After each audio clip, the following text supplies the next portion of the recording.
I'm John Cohen, and this is My Tech.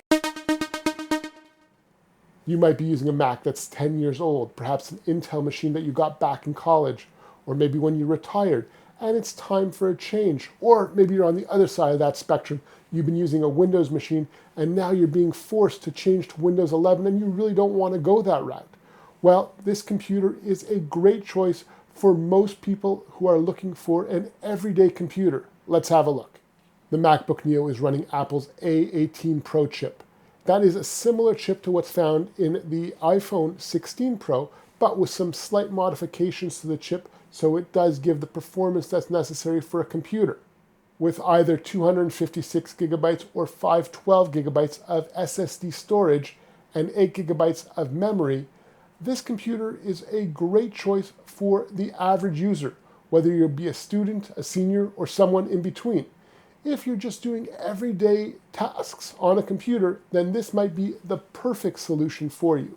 Now, if you're someone who's doing pro audio, pro video, pro graphics, pro photography, then guess what? This might not be the right choice for you. While most of the programs will work just fine on there, and they are going to work just a little bit slower, but if you're really in the pro lifestyle, then you should consider a pro machine, like the MacBook Pro. And if that's maybe too pro for you, then there are the choices like the MacBook Air that's just one step down, which still gives you great performance. Checking out this computer, you'll notice on the side here, we have two USB-C ports, a headphone jack, as well on the left and right side, we have a speaker grill with pleasing audio, so you get really pleasing sound from this little speaker grill, which is impressive.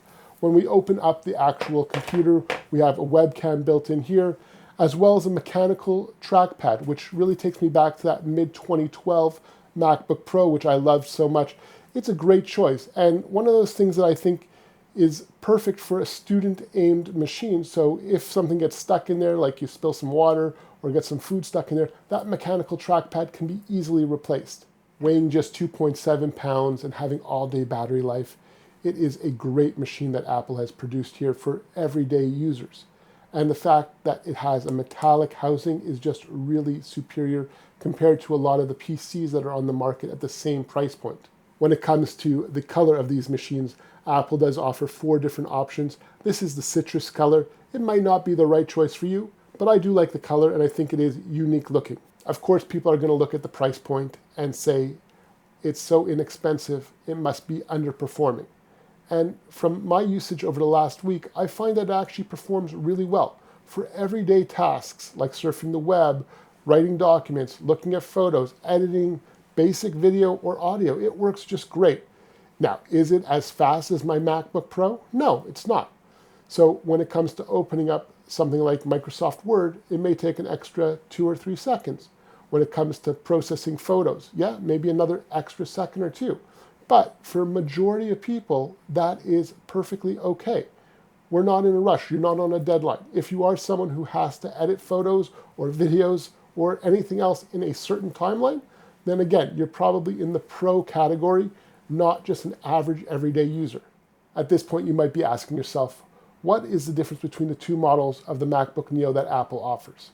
The 256 has just a button here to log on and log off and turn on the power for the computer, where the 512 has an actual Touch ID button right here. That means you can use your fingerprint to unlock and lock the computer, do Apple Pay, and a whole whack of other things that you'd have password restrictions for. So if you can afford to go to the 512 version, I think it's well worth it. It should be noted that inside the box you do get a 20-watt power adapter with a USB-C cable, and of course you may want to consider one of the third-party chargers that have multiple USB ports and higher wattage so that you could take advantage of charging multiple things all at once. From its beautiful design to its all-day battery life, the MacBook Neo is a great choice for so many users out there. Whether you're holding on to an old machine on the Intel line, maybe for the last 10 years and you're ready to replace it, or you're a student looking to get your first Mac, or a retiree looking to do some new things on the computer. And everyone in between, let's be honest here, this computer can fit a huge demographic of people at a very affordable price. And of course, if this is not the right machine for you, Apple offers the MacBook Air and the MacBook Pro, and you can certainly choose from those. All in all, a great machine, and I will put a full description below, and you can see if this is the right product for you. This is John. Here's a couple other videos that you might like, and feel free to subscribe.